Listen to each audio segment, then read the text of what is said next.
Next capital of the world, What? where the country sends in excess of 400 million text messages So every much single text.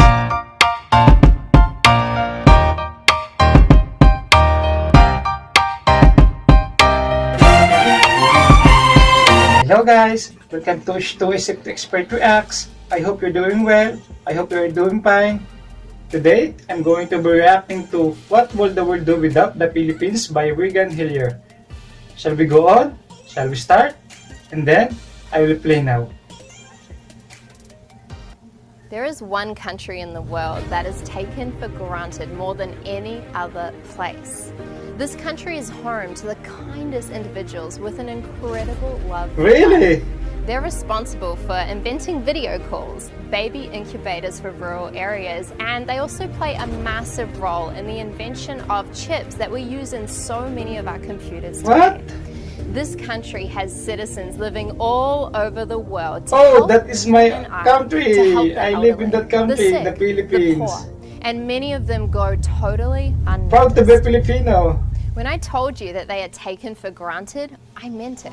With scarce Oh, thank you opportunities, so much many for your family members appreciation. make the tough decisions to go and work overseas so that they Yes, can better I'm the provide one for of their that. I'm loved also ones. OFW. The Filipino government has Overseas capitalized Filipino on this workers. phenomenon and is actively exporting people for profit, bringing over $30 billion a year into the country. In fact, the Philippines is the top supplier of nurses in the world, with about 25% of all overseas nurses coming from the country. And especially now, during COVID, the demand for Filipino caregivers and nurses is higher than Yes, thank without you. the Philippines. The world might look something like this.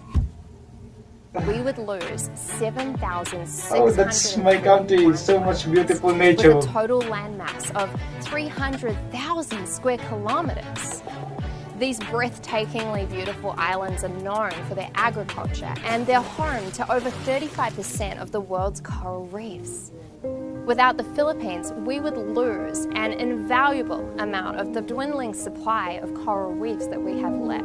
The luscious soil on the islands is so rich and fertile that crops can be planted all year round. So with no Philippines, there would be a huge shortage in the production of imported coconuts, bananas, Yes, I know and that tropical because fruits too much from all around the world. vegetable and fruits As a in Philippines. blossoming and developing tech giant, the Philippines is known as the text capital of the world, What? where the country sends in excess of 400 million text messages So every much single text. day. And just so you could get a sense of how much I love this country, there are two things that you should look at. One, the heart-wrenchingly intimate care that families give their elders.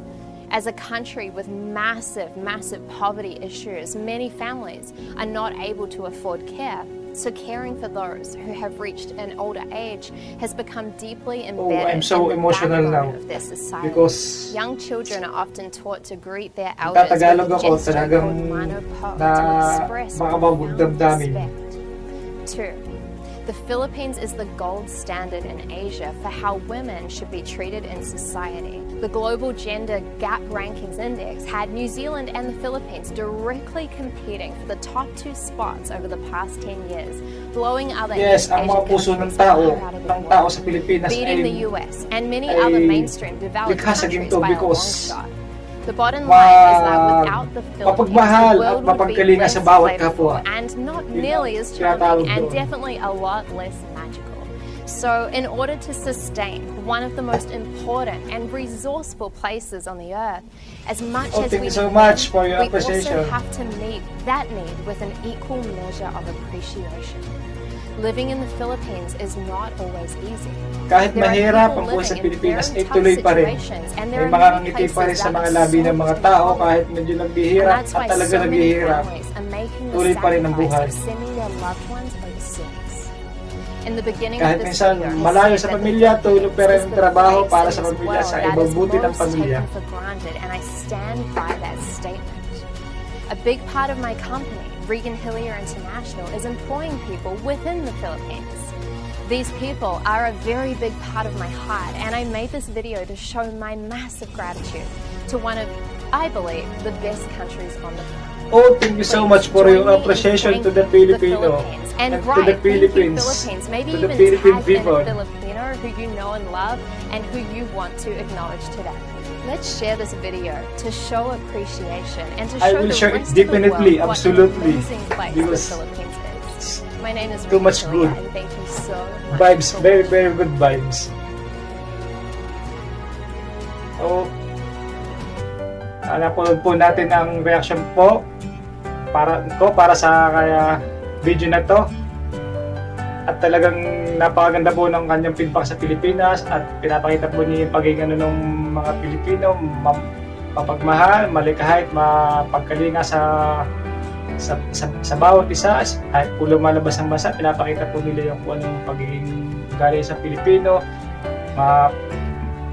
mapagmahal, mapagkalinga, mapagbigay sa kapwa at may mainit na pagtanggap para sa ibang lahi, sa ibang tao, sa kapwa-tao, at higit sa lahat may takot sa Diyos at mapagmahal sa bayan at nagbibigay ng tamang disiplina para sa sarili para mapaunlad yung ating inang bayan o bansa.